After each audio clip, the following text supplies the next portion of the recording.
karboksilat. Nah, jadi memang agak panjang untuk nitril ya, karena tadinya dia tidak punya gugus karbonil, kemudian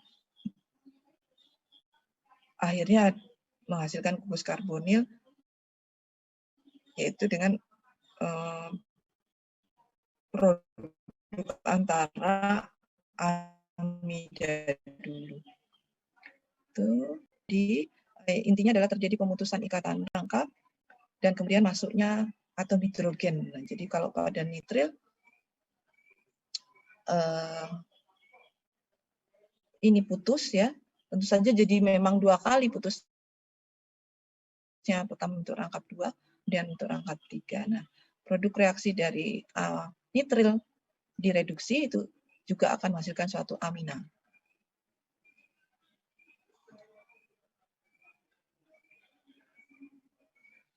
Nah, kalau ini mekanisme reaksi nitril dengan Grignard, saya kira hampir sama ya.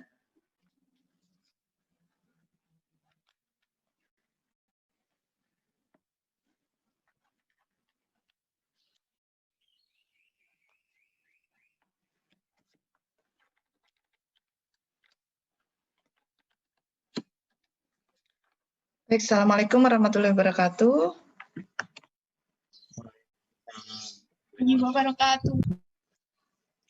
Ya, alhamdulillahirrahmanirrahim. Di penghujung minggu ya, di penghujung akhir lebaran, libur lebaran, kita sempatkan masih kuliah untuk mata kuliah mekanisme reaksi organik ini. Semoga masih bisa tetap dapat mengikuti dengan baik ya. Nanti insya Allah perkuliahan kita lanjutkan kembali setelah lebaran ya. Jadi nanti kita info saja di grup WA. Oh ya, sebelumnya saya turut berduka cita ya atas meninggalnya rekan Anda di angkatan 2020 ini. Semoga almarhumah Khairani ya, insya Allah husnul khatimah. Ya, amin. Apa namanya, di bulan yang baik dan juga beliau karena melaksanakan tugas mulia ya dalam hal ini menuntut ilmu dan juga silaturahmi pada keluarganya. Ya baiklah, kita lanjutkan perkuliahannya. Harapan saya pada kesempatan kali ini kita bisa menyelesaikan materi derivat asam karboksilat. Sehingga nanti pada perkuliahan berikutnya kita sudah masuk ke materi yang baru. Nah, untuk derivat asam karboksilat, minggu lalu kita sudah sampai pada ester ya, kalau nggak salah ya.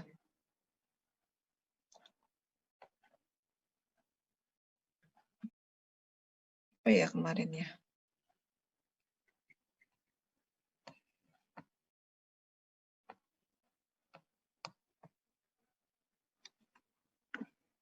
Ada yang masih ingat?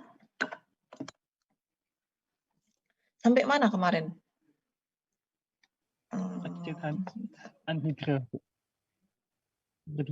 Anhidrit asam karboksilat. Anhidrit asam karboksilat ya. Oke. Ya, halida asam, sudah anhidrit. Anhidrit asam karboksilat itu ya, ya baik. Itu adalah merupakan gabungan molekul. Sebentar mana ya? Nah ini. Nah, anhidrit asam karboksilat ini merupakan gabungan 2 molekul dari asam karboksilat yang kehilangan air. Ya, jadi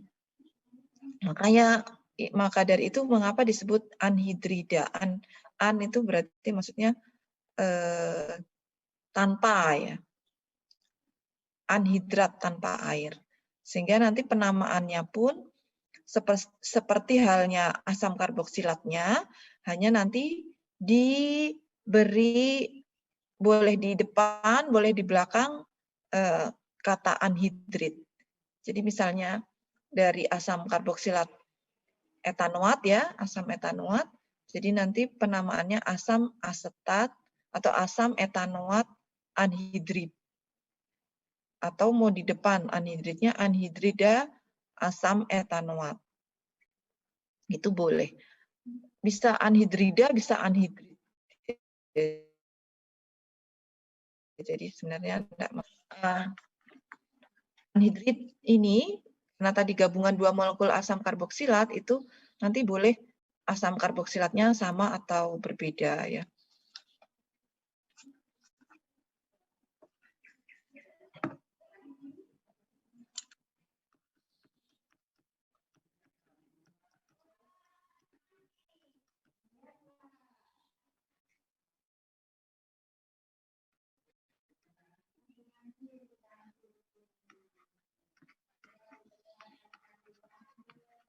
Nah, ini misalnya dua molekul asam karboksilat.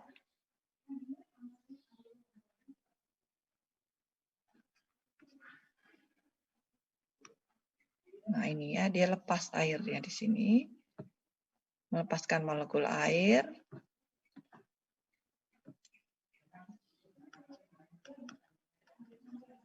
Sehingga strukturnya itu memang merupakan gabungan dari dua molekul karboksilat. Nah, nanti gabungan asam karboksilat itu bisa sama, bisa berbeda. Kalau sama, anhidrida asam, enggak masalah ya, langsung aja anhidrida asam etanoat atau anhidrida asam asetat. Tapi kalau misalnya molekulnya asam asetatnya, asam karboksilatnya berbeda, ya enggak masalah, ini nanti disebut semua anhidrida asam etanoat, asam apa, asam karboksilat yang lain apa, misalnya asam propanoat. Seperti itu. Saya kira untuk yang anhidrid asam karboksilat itu nggak ada masalah ya. Saya lanjutkan ya ke senyawa yang lain. Ester itu juga sudah pernah kita bahas ketika kita membahas asam karboksilat. Jadi ester ini dibuat salah satunya dari asam karboksilat dengan alkohol. Nah, tetapi nanti ester juga bisa dibuat dari derivat-derivat asam karboksilat yang lain. Yang jelas, rumus strukturnya itu selalu dari asil, gugus asil, kemudian CO, kemudian OR. Nah, ini rumus struktur dari ester. Nah, dari diagram ini kan bisa kita lihat dari diagram ini, jadi ester rumus strukturnya RCOOR itu bisa kita buat dari asam karboksilat dengan alkohol, seperti yang sudah kita bahas pada materi asam karboksilat, atau bisa juga dari derivat asam karboksilat, misalnya ini halida asam, juga dengan alkohol. Karena pada intinya nanti kan pada reaksi derivat itu terjadi reaksi substitusi ya, jadi Cl ini akan lepas.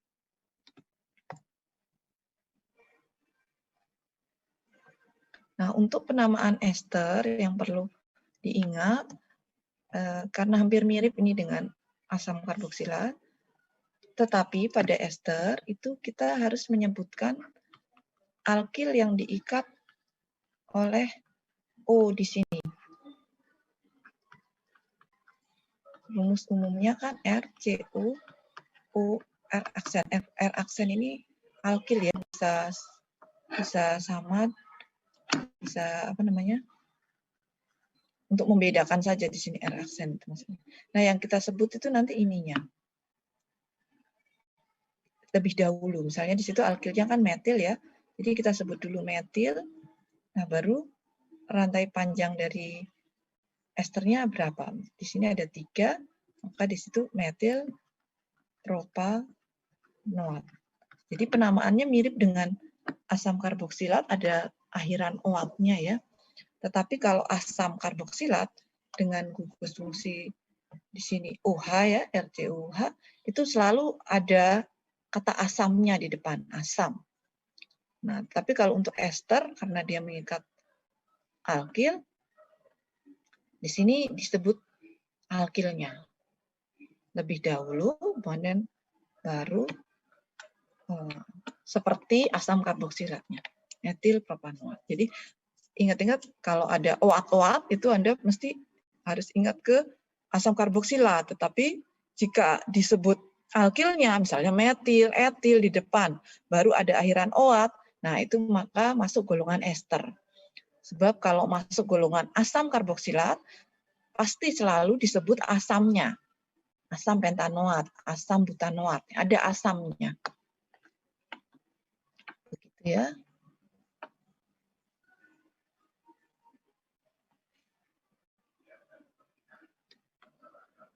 Nah, diagram di sini mungkin lebih jelas. Nah, tadi untuk menghasilkan ester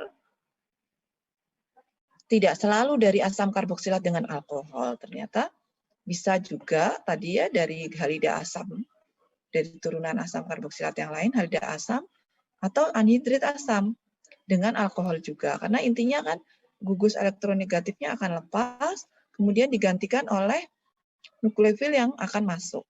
Dalam hal ini alkohol. Nah, alkohol sebagai donor elektronnya, ROH di sini simbol dari alkohol, itu kan nanti O-nya yang akan menyerang ke C karbonil. Nah, sehingga gugusan OR dari alkohol ini akan nempel di C karbonil, sehingga membentuk ester. Bisa dipahami? Oke. Nah, itu tadi pembuatan. Nah, terkait dengan reaksi yang terjadi, kalau kita lihat di diagram ini, maka reaksi yang terjadi pada ester itu bisa ada 3 reaksi. Tentu saja reaksi dengan air atau reaksi hidrolisis ini akan menghasilkan asam karboksilatnya ya. Kemudian reaksi dengan Grignard. Reaksi dengan Grignard juga bisa terjadi pada ester, di mana yang berperan nanti sebagai nukleofil adalah erminnya ini. Atau juga bisa bereaksi dengan amina.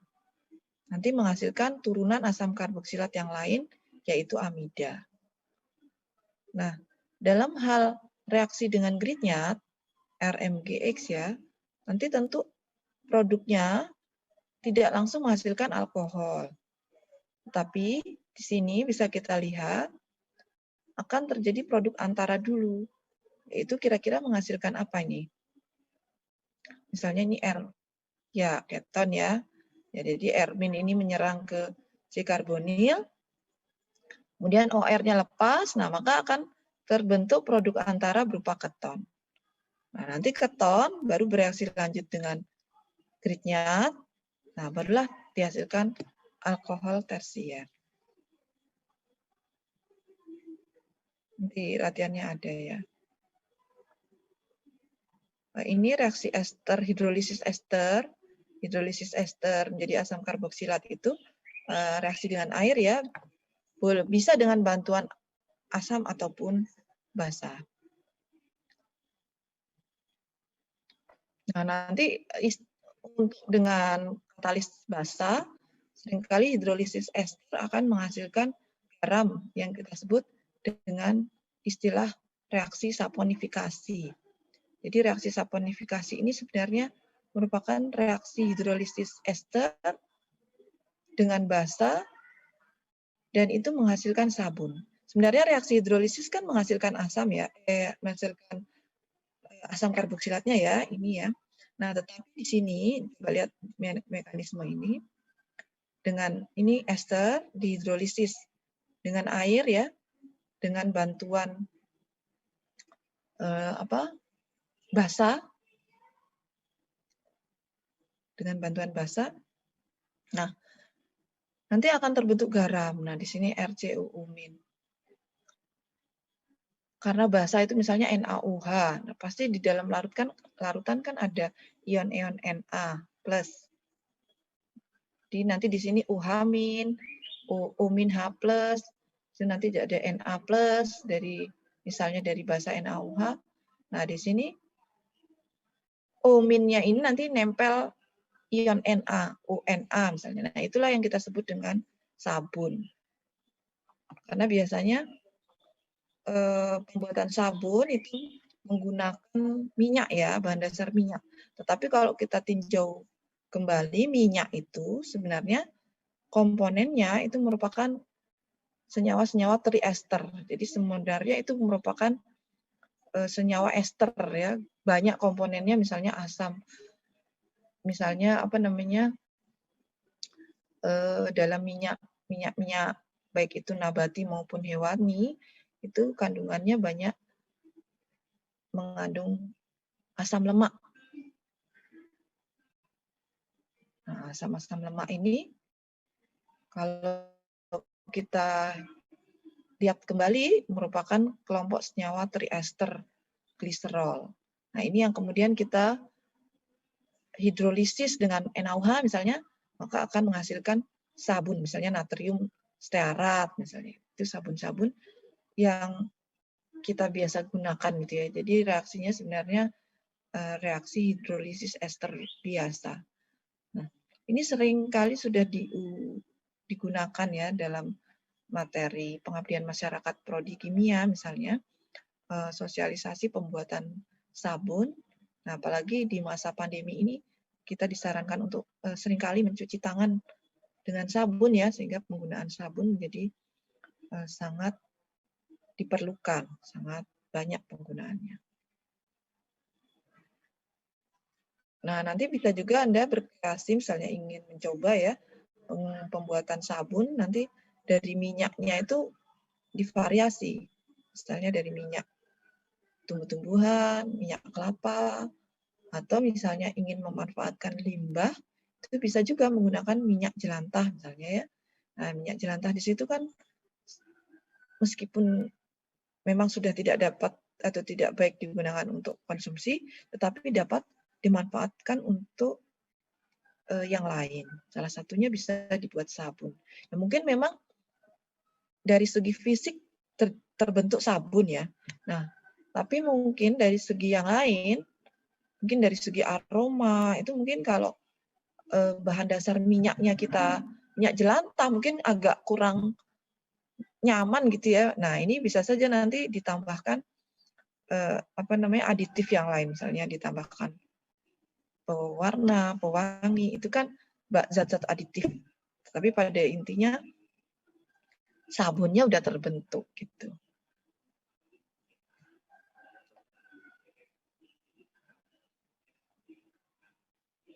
Nah, ini reaksi yang lain ya pada ester, reaksi reduksi.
Nah, saya lanjutkan ya, untuk reaksi reduksi, itu intinya adalah reaksi penambahan hidrogen dengan bantuan reduktor. Jadi reduktor di situ fungsinya adalah menyumbangkan hidrogen. Dan reaksi reduksi merupakan reaksi pemutusan ikatan rangkap. Jadi di sini nanti ikatan rangkap antara C dengan U itu putus, ya. Kemudian nanti hidrogen itu akan masuk ke kedua atom yang ikatannya tadi diputus. Nah, dari mana sumber hidrogen? Itu dari reduktor. Sehingga nanti produk dari suatu ester itu adalah suatu alkohol. Ini OR-nya jelas akan lepas ya, karena dia merupakan gugus pergi, gugus elektronegatif. Jadi kalau kita melihat suatu reaksi reduksi, ya reduksi misalnya itu pada alkena atau pada senyawa-senyawa yang mempunyai ikatan rangkap, maka di situ intinya nanti akan terjadi pemutusan ikatan rangkap dengan masuknya atom hidrogen.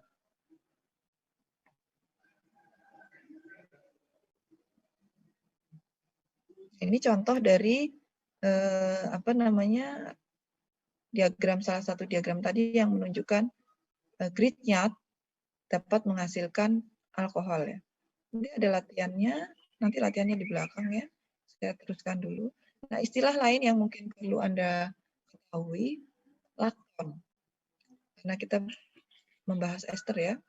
Jadi lakton itu merupakan istilah untuk kelompok senyawa ester, tetapi dalam bentuk siklik. Contoh di sini. Ya, induk. Aisyah.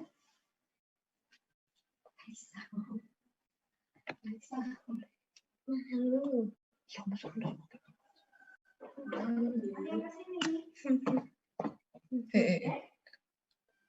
Nah, aku pengen tambah. Ya, nanti ya.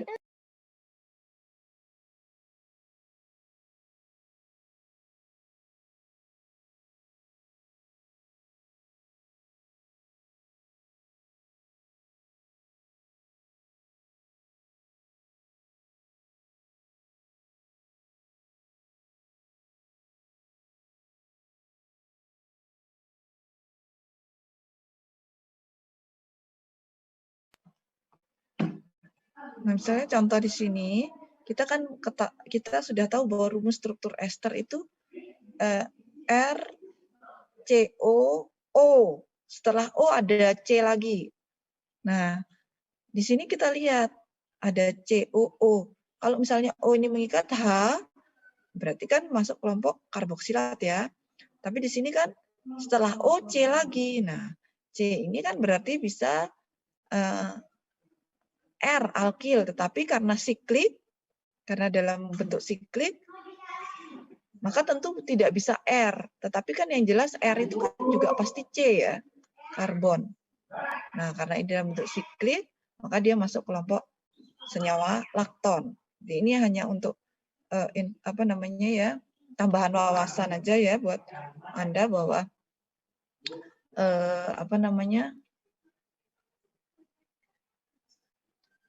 kalau kita melihat suatu struktur senyawa dalam bentuk siklik, kemudian ada gugus fungsional ester di situ, maka itu kita bisa katakan masuk kelompok golongan lakton. Ya. Istilah lain, transesterifikasi. Transesterifikasi ini merupakan reaksi penggantian gugus ester dengan metil. Contoh misalnya di sini, ini kan ester, ada ester di sini, tapi R-nya ini kan etil ya. Ini etil benzoat. Ini dari asam benzoat, tapi di sini ada alkil etil benzoat. Nah, kita ganti etilnya ini dengan metil. Nah, sehingga terbentuk metil ester. Nah, artinya metil ester kan ini tidak harus benzoat ya, jadi apapun boleh. Yang jelas yang diganti itu gugus OR-nya ini dengan metil, OCH dengan metanol. Jadi diganti dengan metanol sehingga R-nya nanti ganti OCH3. Nah, itu kita sebut sebagai reaksi transesterifikasi. Biasanya ini seringkali juga diaplikasikan pada pembuatan bahan bakar alternatif. Ya. metil ester, penggunaan metil ester seringkali digunakan untuk bahan bakar alternatif. Ini juga bisa kita gunakan untuk memanfaatkan limbah, misalnya minyak jelantah tadi ya, bisa digunakan.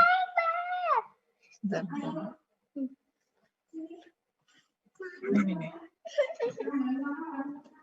Misalnya tadi kalau minyak jelantah itu kita manfaatkan sebagai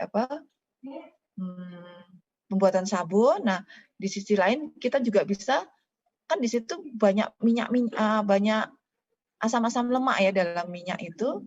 Nah, asam-asam lemaknya bisa kita manfaatkan, kita ganti gugusannya dengan metanol sehingga menjadi metil ester. Nah, metil esternya yang nanti kita pisahkan dan kita manfaatkan sebagai bahan bakar alternatif. Ini udah banyak yang mengaplikasikan hal ini ya.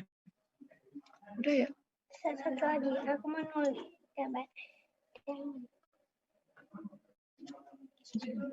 Nih.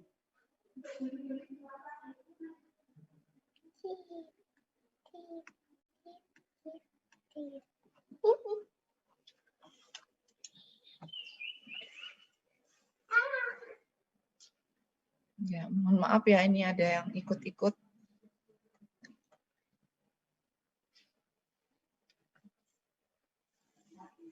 Ya, saya lanjutkan. Amida, ya ini kita kurang sedikit ya. Amida itu adalah turunan asam karboksilat yang lain yang sempat disinggung di depan. Nanti ada N-nya di sini, CON, H2 atau N mengikat alkil juga bisa. Yang jelas CO double bond, kemudian C-nya ini mengikat N.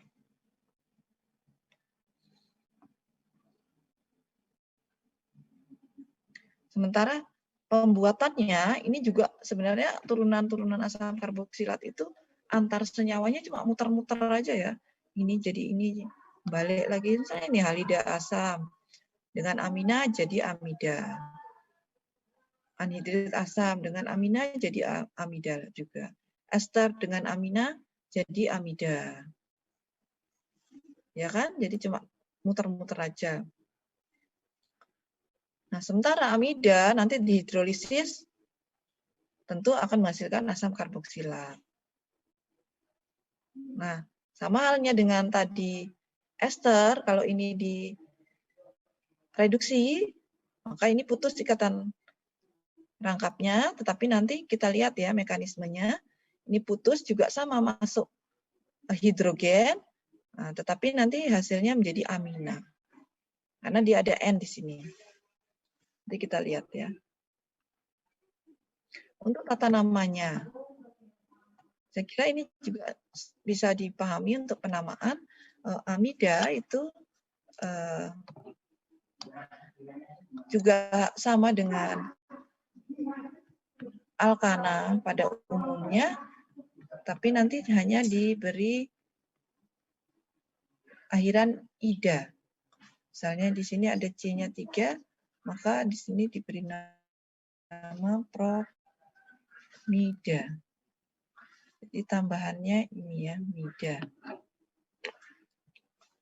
Nah, N di sini kan mengikat 2 hidrogen. Misalnya diganti. Aku ambil ini ya. Misalnya hidrogennya ini mengikat alkil yang lain.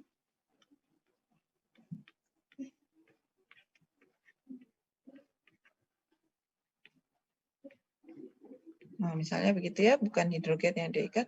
Kita tahu N itu kan mengikat 3 atom maksimal. Nah, 3 atom itu kan tidak harus hidrogen semua. Boleh juga alkil yang lainnya. Nah, makanya nanti karena ini ada 1 alkil, kita beri simbol N di sini. N, kemudian metil. Itu metil, karena ini R-nya metil. N-metil, kemudian ada 3C di situ ya sama. Propanamida. Jadi N-metil propanamida. Lalu nanti Hanya itu saya ganti lagi dengan R yang lain.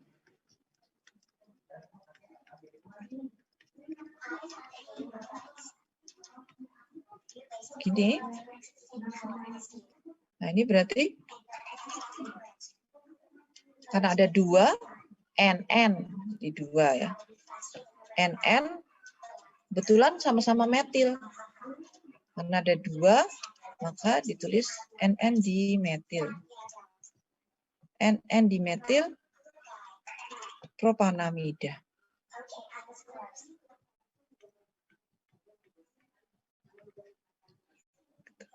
Kalau R-nya beda gimana? Nggak masalah. Kalau beda ya kita sebut semua. Karena misalnya ada 2 R tapi beda. Misalnya yang satu etil, nanti di sini NN, etil, metil, propanamida. Gitu ya. Menyesuaikan R-nya apa. Itu untuk penamaannya. Ada yang kurang jelas?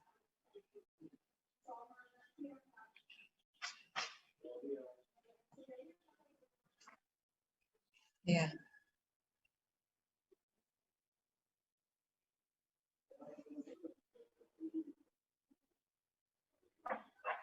Itu nanti bukan. Nanti misalnya ngikat CL gitu ya. Sepertinya enggak bisa ya.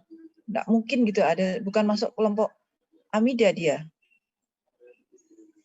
Ya, umumnya nanti N-nya itu ngikat H atau alkil. Gitu ya. Nah, ini untuk ini berarti dalam slide ini Anda sudah bisa ya insya Allah membuat strukturnya ya. 2 metil propanamida, N metil. Nah, ini kalau ada 1 N, berarti N-nya mengikat 1 R, 1 alkil. Satunya lagi apa? Itu satunya lagi hidrogen. Jadi tidak lazim gitu ya kalau N mengikat Cl atau mengikat OH gitu ya, itu maka bukan masuk kelompok amida. Kalau amida RCONH2, di umumnya itu dia NH2, tetapi hanya itu amina karena nanti dari proses pembuatannya itu kan dari asam karboksilat dengan amina.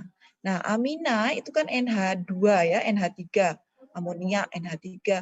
Nah, golongan-golongan amina itu N-nya itu mengikat H atau alkil. Dimetilamin, dietilamin ya. Jadi dari amina. Jadi N-nya itu mengikat H atau C. Tidak ada amina kok mengikat OH gitu. Tidak ada. Gitu ya Mas ya?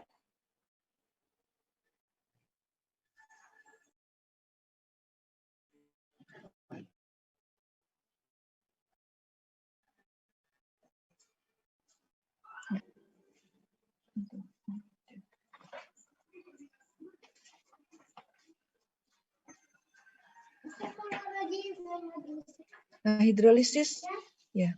Amida menghasilkan asam karboksilat, mungkin lebih jelas saya tulis mekanismenya di sini. Silakan Anda bisa menulis ulang atau memfoto ya, silakan.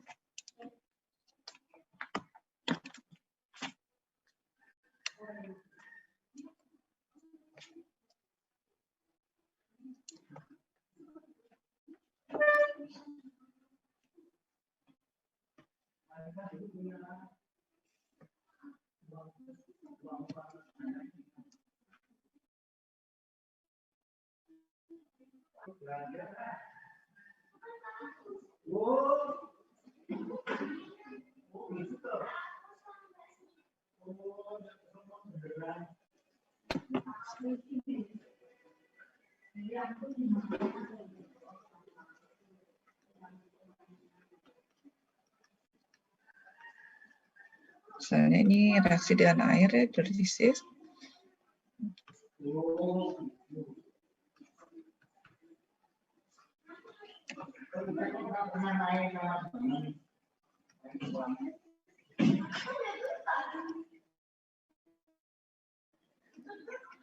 Airnya masuk,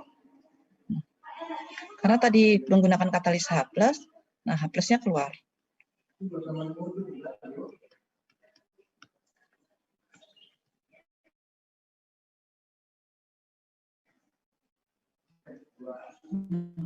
nanti reaksi dengan H+ lagi. Nah, di sini hanya ini hanya di N.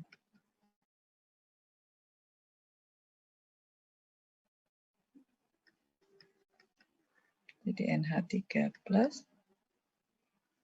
Kemudian terjadi pergeseran elektron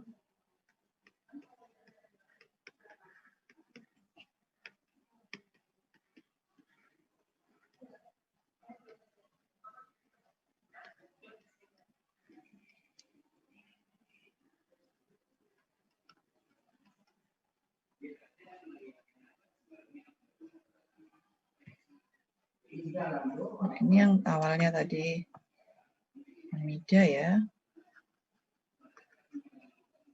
jadi asam karboksilat. Ini mekanisme hidrolisisnya dengan katalis asam. Jadi di sini terlihat bahwa amida memang akan menghasilkan asam karboksilat.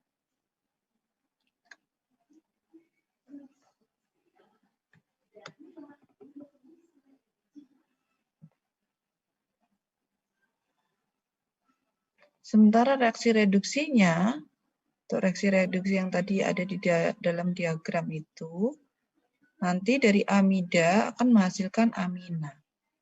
Ini bisa dihapus nggak? Karena papannya terbatas ya. Layarnya ini. Dihapus ya. Oke, untuk reaksi reduksi.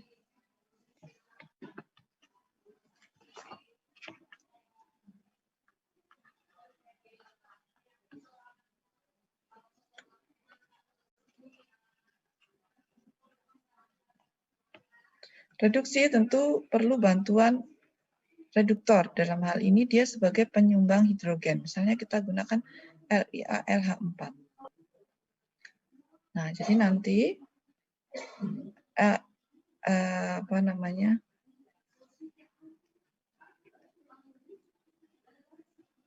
Nah, dari LiAlH4 ini hidrogennya yang sebagai donor, H- di situ H-. LiAlH4 ini hanya jadi elektronnya ini dibawa oleh hidrogen H-.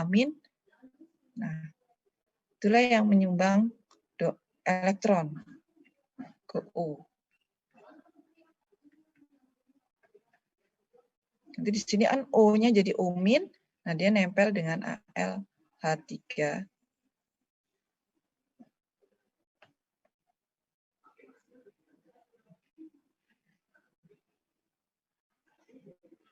Ini jadi ini hanya masuk, kemudian ini NH2. Ini lepas, kemudian karena N punya pasangan elektron bebas, nah dia bisa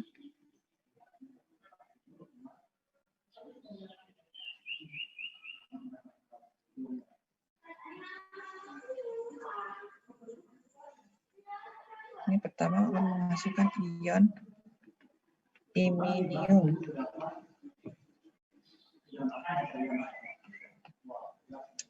Nanti dari ion iminium ini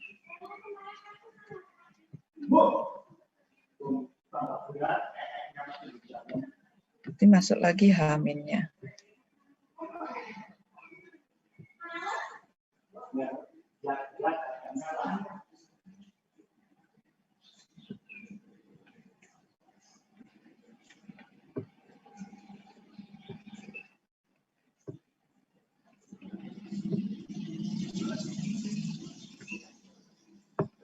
Amina.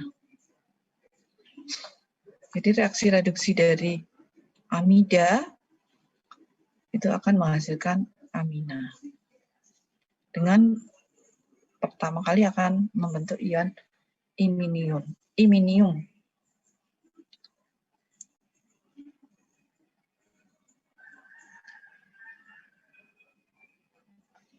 Semoga bisa lebih jelas ya. Ini keliru ini salah ini. Ini harusnya bukan min ini. Dan tak hapus dulu.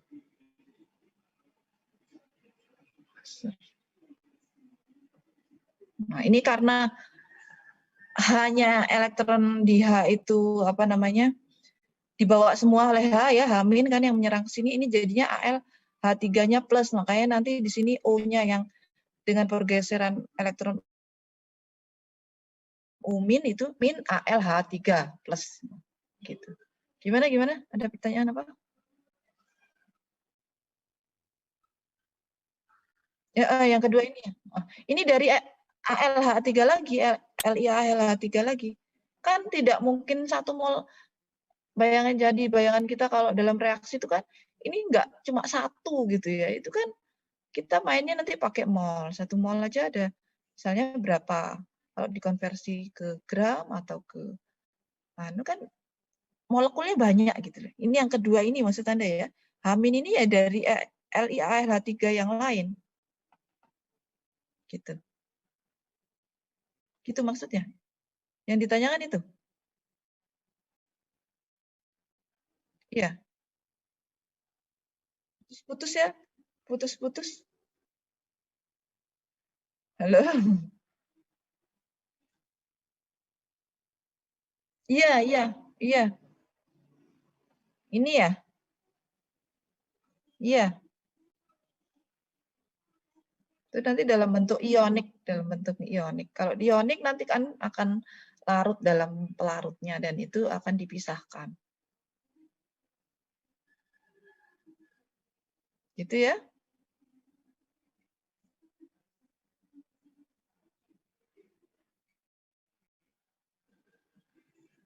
Jadi kita sampai mana ya? Nah, ini tadi, ini. Jadi dari amida contoh akan menjadi amina dengan mekanisme tadi. Oh, ini juga sudah ada di slide sebenarnya ya. Bisa Anda perjelas nanti dengan slide ini. Nah, untuk latihannya, ini seperti yang saya sampaikan di depan. Nah, kita bisa membuat amida dengan 3 rute atau 3 jalur dari bahan dasar derivat asam karboksilat. Nah, jadi ada 3 jalur yang bisa kita gunakan. Tadi yang pertama bisa dari halida asam, yang kedua dari anhidrit asam karboksilat, yang ketiga dari ester.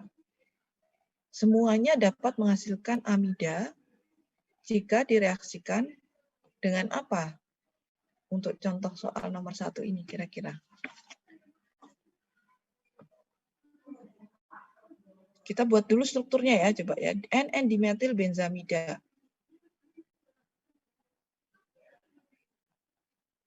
N-dimetil benzamida. N-dimetil berarti N-nya mengikat berapa? Mengikat berapa R? 2, Bu. 3. 2 ya. N-nya mengikat 2 R, yaitu R-nya di sini adalah apa nih? CH3, Bu. Ya, CH3. Ada 2, makanya ada di. Benzamida, berarti dari struktur, dia punya struktur benzen. R-nya aril berarti ya, siklik. CON. Nah, ini strukturnya. Kemudian N-nya itu mengikat. Nah, ini adalah struktur N-dimetil benzamida. Dari mana ini dapat dibuat dengan derivat-derivat asam karboksilat? Tadi kita sudah membahas. Bisa dari halida asam, bisa dari anhidrit, bisa dari ester. Kalau halida kan ini molekul utamanya ini kan sama atau ini dari derivat-derivat itu. Dari mekanisme reaksinya ya, perubahan itu kan terjadinya di gugus pergi itu, kemudian digantikan oleh nukleofil. Ya enggak? Nah, berarti nukleofilnya bisa kita tebak ini nukleofilnya. Ini adalah amina. Amina yang mengikat dua metil itu adalah dimetil amin. Sehingga bisa kita perkirakan kalau halida asam, berarti nanti dari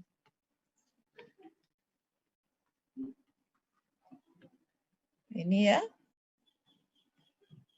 halida asam, coba ini namanya apa ini? Kelompok halida asam kan RCOCl. Ini namanya apa? Gimana penamaan halida asam? Masih ingat nggak? Benzoil klorida. Benzoil Ya, klorida. betul ya. Jadi benzoil klorida. Nanti kita reaksikan dengan aminnya ini apa? Dimetil amin. Ini kan amina. Ini kan Cl-nya yang lepas, sehingga terbentuklah produk yang diinginkan. Begitu juga dengan anhidrit asam, berarti sama ininya. Anhidrit asam benzoat dia makainya ya. Kemudian juga dari ester. Esternya apa ya kira-kira? Bebas saja Anda menentukan alkil dari ester itu, karena kan toh itu akan lepas. Misalnya contoh mau pakai apa untuk ester? Mau pakai ester apa Metil misalnya? benzoat. Boleh ya, metil benzoat. Nggak masalah mau metil benzoat atau etil benzoat, bebas. Karena dia nanti R-nya, OR-nya akan lepas. Metil benzoat, berarti di sini gugus benzen ini CO, O, CH3. Reaksikan dengan apa? Sama. Reagennya sama. Jadi intinya kalau lihat produk amida, nah yang di sini, yang di bagian N, nah itu adalah nukleofil yang menggantikan gugus pergi. Nukleofil yang menggantikan gugus elektronegatif yang terdapat di bahan dasar. Kan reaksinya substitusi. Sehingga kita sudah mengetahui 3 jalur itu dari mana saja. Kira-kira bisa dipahami nggak? Bisa dipahami? Silakan kalau ada yang belum jelas ya. Maka untuk latihan ini terjawab ya. Jadi kita tahu apa bahan dasar pembuatan senyawa amida itu.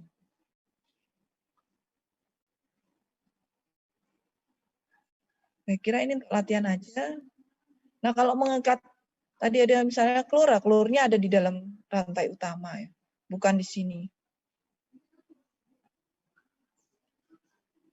Bisa ya kalau beri nama ini ya. Kira-kira gimana? Masih ada yang kesulitan enggak?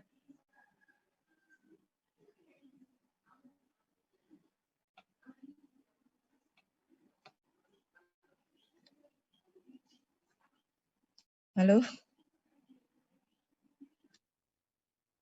Gimana?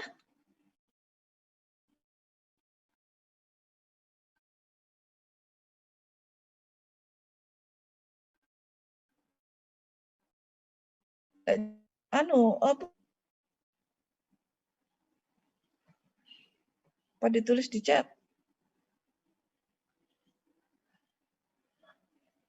Agak kesulitan. Kesulitan apanya ini?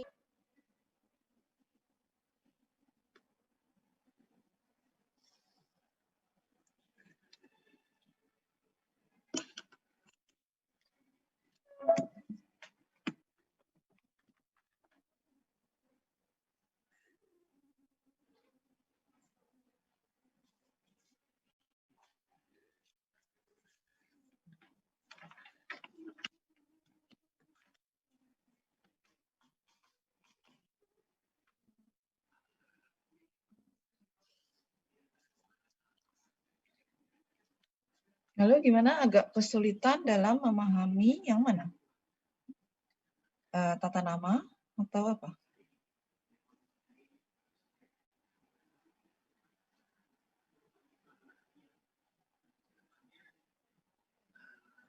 Yang tata nama.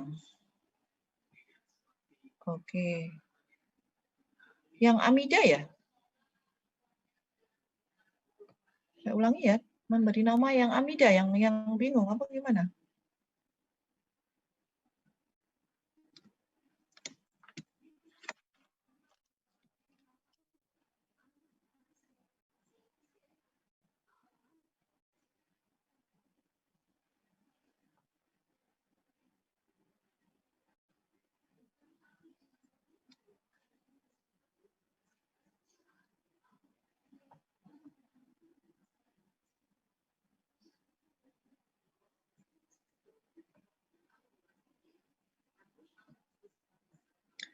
Ya, amida ya. Jadi kalau amida, rumus strukturnya itu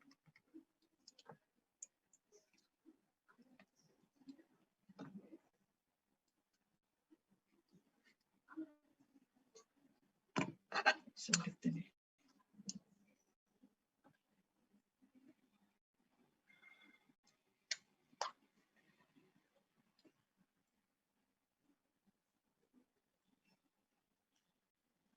Jadi rumus strukturnya ya, CONH2. Tapi H di sini bisa saja digantikan dengan alkil metil, misalnya 1 metil atau 2 metil, atau tidak harus metil. Misalnya alkil-alkil yang lain, misalnya etil kah. Nah, tentunya alkilnya tidak molekul yang besar-besar ya. Biasanya sih etil, metil itu saja. Nah, ingat rumus strukturnya RCO. RCO kan sebagai bagian dari gugus asil. Setelah RCO, kalau amida itu mengikat N. RCON. Harus ada CO-nya dulu, baru N. Itulah maka dia baru masuk golongan amida. Beda dengan amina. Anda bedakan dengan amina. Ini mirip-mirip nih, beda N sama D. Kalau amina itu langsung molekul N-nya. Amonia, misalnya hanya diganti CH3, NH2CH3 berarti ini metilamin. Nah, kalau amina itu dia tidak punya gugus CO rangkap. Lihat, beda kan? Ini amina. Hanya bisa diganti alkil sama. Ini hanya satu ini. Satu pada O2 ya. Atau bisa juga dia mengikat kalau amina ya. 2 juga bisa kan. N itu ingat dia mengikat 3 atom. N mengikat 3 atom sehingga dia stabil ya. Nah, kalau ini berarti dimetilamin. Nah, kalau di sini N-nya itu satunya kan sudah berikatan dengan C. Sehingga dia hanya maksimal dapat mengikat 2 hidrogen. Nah, 2 hidrogen itu bisa diganti dengan 1 alkil yang lain atau dua-duanya alkil. Kalau hanya NH2 saja yang terikat, maka ini cukup namanya amida saja sebagaimana senyawa-senyawa alkana yang lain. Dilihat panjang rantai C-nya, kemudian ditambahi akhiran ida. 1, 2, 3, 4. Ini ada 4. Sehingga ini namanya hanya seperti alkana, tapi ditambahi akhiran mida, butanamida. Itu kalau N-nya hanya mengikat hidrogen. Kalau mengikat satu ya, ini satu alkil, itu dikasih simbol. Sehingga N, tahu, ini maksudnya N, 1N mengikat, di sini alkilnya apa? Metil, berarti N metil. Ini hanya untuk indikator bahwa N ini mengikat metil, N-nya mengikat metil, berarti N metil. Kemudian ya mengikuti rantai panjang, rantai utamanya itu berapa C-nya. Misalnya 4 seperti atas. Ya berarti N metil butanamida. Begitu. Nanti kalau N-nya mengikat 2 alkil seperti contoh yang bawah, nah berarti di indikatornya itu dikasih simbol N, 2 N-nya, menunjukkan bahwa N-nya itu mengikat 2 alkil. Kebetulan ini alkilnya kok berbeda ya, nggak apa-apa. Tapi NN di sini menunjukkan N-nya ini mengikat 2 alkil. Kalau berbeda ya sebut semua. Ada etil, kemudian metil. Baru nyebut rantai utamanya. Misalnya sama butanamida. Kalau alkilnya sama, kan ya nggak lazim kan, misalnya nyebut NN metil-metil. Sama disebut 2 kali. Maka ditambahi akhir awalan di dimetil. Misalnya sama-sama etil. Ya nggak disebut etil-etil, tapi dietil. Bukan juga etil kuadrat ya, itu matematika. Itu.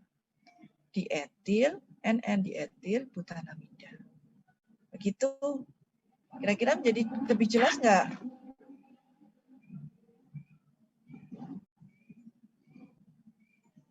Halo? Yang tanya-tanya tadi?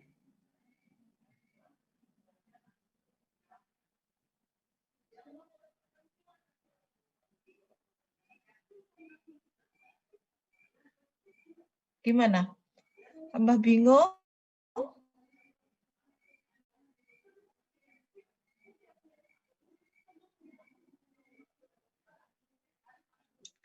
Ini nggak ada yang jawab. Iya, kalau ditanya jawab lah ya. Satu siapa? Kalau memang belum jelas, bilang belum jelas. Udah jelas, jelas.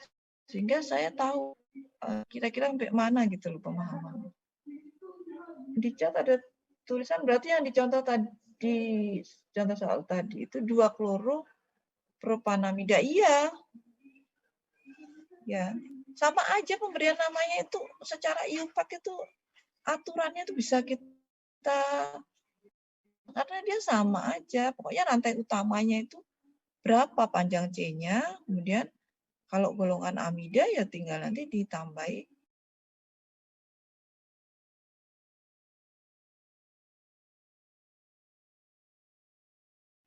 amida mengikat alkil. Kalau mengikat alkil kita udah langsung tahu ada indikator penulisan N di depan. Tulisan N di depan itu menunjukkan N-nya ngikat alkil. 1 apa 2 ya tergantung N-nya itu ditulis 1 kali apa 2 kali. Saya kira itu semoga ini tadi 2 kloro ini kan ada di C nomor 2 kloropropanamida. Betul. Mau mencoba. 3,4 metil. Yang disebut apa dulu? N-metil. N-metil. 3,4 metil. Dimetil. Pentanamida. Iya, iya. Betul. Ya betul gitu ya. Jadi N-metil. Jadi kalau dia N-nya itu mengikat alkil, itu disebut duluan. N-metil. Kemudian rantai utamanya ada gugus samping apa? Ya udah diikuti aja. Begitu. Paham ya? Iya, Bu. Ya, atau disuruh gambar ini. Nah, ini kita udah tahu nih, kelihatan sekali dari sini. NN. Oh, berarti di N-nya itu ngikat 2 alkil. Apa alkilnya? Ini juga sudah disebut dietil, ada awalan dietil. Berarti sama, yaitu etil dan etil. Baru gugus rantai utamanya benza. Benza, oh berarti ini dari benzen. Itu ya.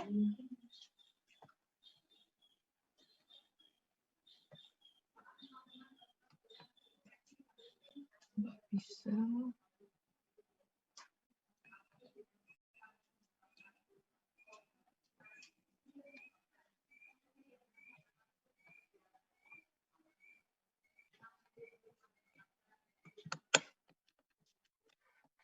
Kok nggak bisa lanjut ya? Sebentar.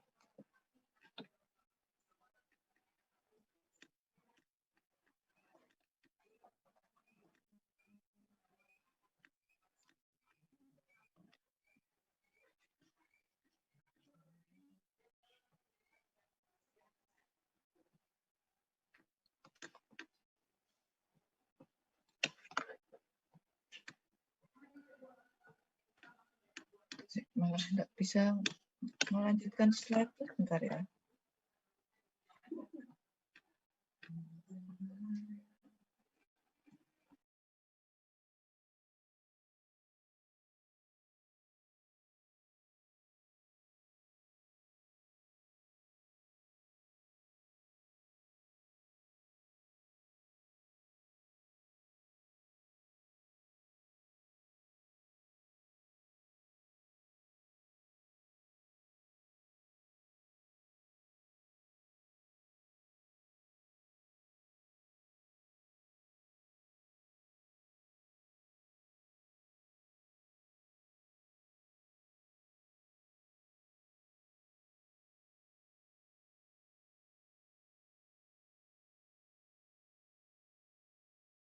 Kok hang ini anunya, laptopnya. Bentar.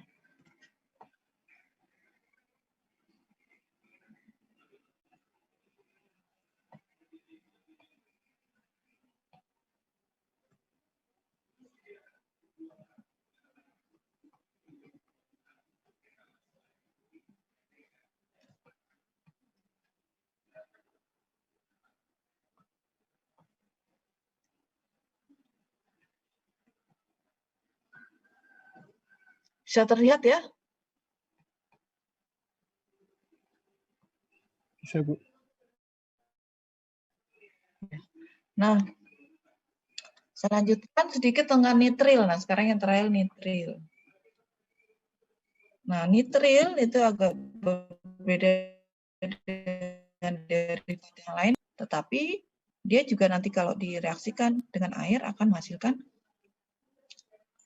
asam karboksilatnya. Makanya dia masuk kelompok derivat. Nah, nitril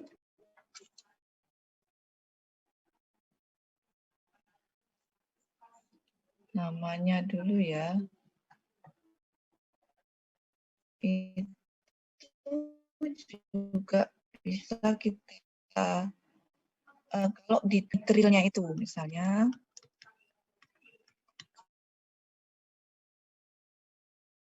jadi mau dilihat N itu sebenarnya kan memperjelas bahwa ikatan yang terdapat di situ adalah ikatan rangkap 3. Tapi kita juga boleh langsung nuliskan CN. Nah, itu boleh. Tidak dilihatkan ikatan rangkap 3-nya. Maka C dalam CN itu masuk dalam rantai utama. Sehingga, dan dia di sini sebagai C nomor 1. Ini agak susah ini geser-gesernya. C nomor 1, nomor 2, 3, dan seterusnya. Ini karena ada 3, maka di sini kita beri nama propana, kemudian tambahi akhiran nitril. Itu kalau mau dilihatkan ikatan rangkap 3-nya. Berarti C-nya itu masuk dalam bagian rantai utama. Paham ya? Kalau tidak, itu misalnya dia menjadi gugus ya, CN, satu kesatuan, CN. Maka ini menjadi rantai samping yang kita sebut siano. Jadi kalau jadi satu kesatuan CN, jadi satu kesatuan, maka itu kita sebutnya siano, tidak lagi pakai kata nitril. Karena kalau nitril itu C-nya masuk sebagai rantai utama. Bagian dari ini dia menjadi rantai atau gugus samping dari suatu rantai utama yang lain. Nah, ini.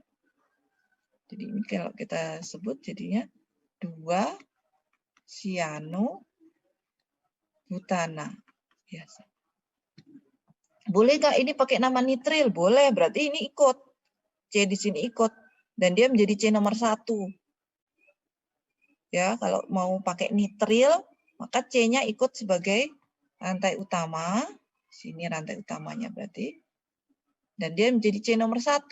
Berarti ini C di sini kan berarti rantai samping ya. Ada di C nomor berapa? 2, Bu. Nomor 2, Bu. 2. Jadi di situ 2 metil. Nah, ini ikut jadi rantai utama berarti 1, 2, 3, 4. Ada 4. Berarti 2 metil butana nitril. Gitu. Bisa dipahami nggak? Bisa, Bu. Bisa. Ya, itu ya. Ya, silakan mau beri namanya pakai akhiran nitril kah atau CN jadi satu kesatuan molekul siano itu boleh aja.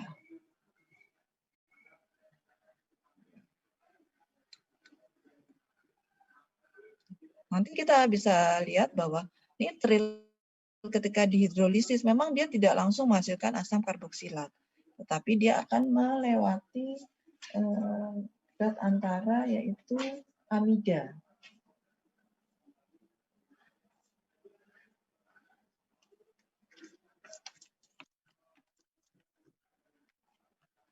Nanti kita lihat ya. Ini saya tuliskan mekanismenya ya.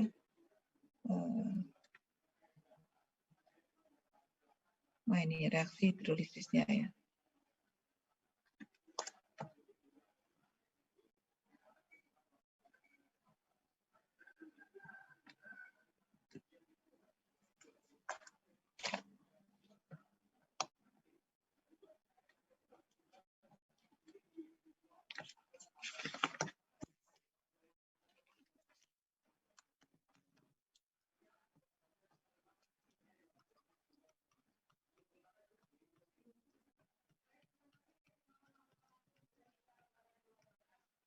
Ini kalau pakai papan ini agak aneh ya, minta maaf ya.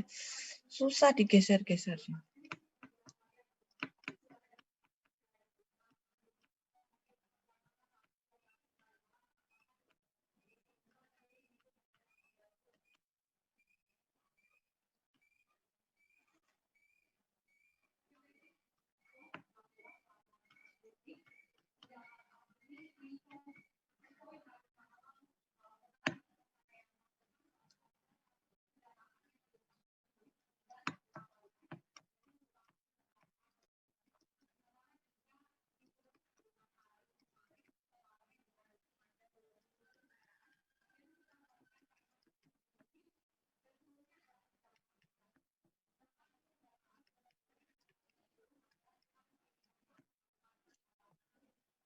H2+ ya. Kemudian lepas lagi. Nah, kemudian masuk lagi H+-nya.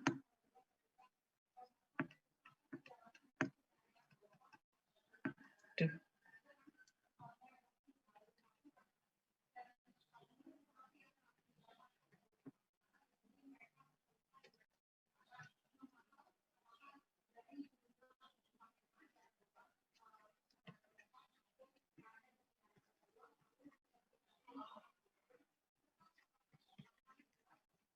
Nah, ini mekanisme karboksilat. Nah, jadi memang agak panjang untuk nitril ya, karena tadinya dia tidak punya gugus karbonil, kemudian akhirnya menghasilkan gugus karbonil, yaitu dengan produk antara amida dulu. Itu intinya adalah terjadi pemutusan ikatan rangkap dan kemudian masuknya atom hidrogen. Nah, jadi kalau pada nitril ini putus ya, tentu saja jadi memang 2 kali putusnya, pertama untuk rangkap 2 dan untuk rangkap 3. Nah, produk reaksi dari nitril direduksi itu juga akan menghasilkan suatu amina.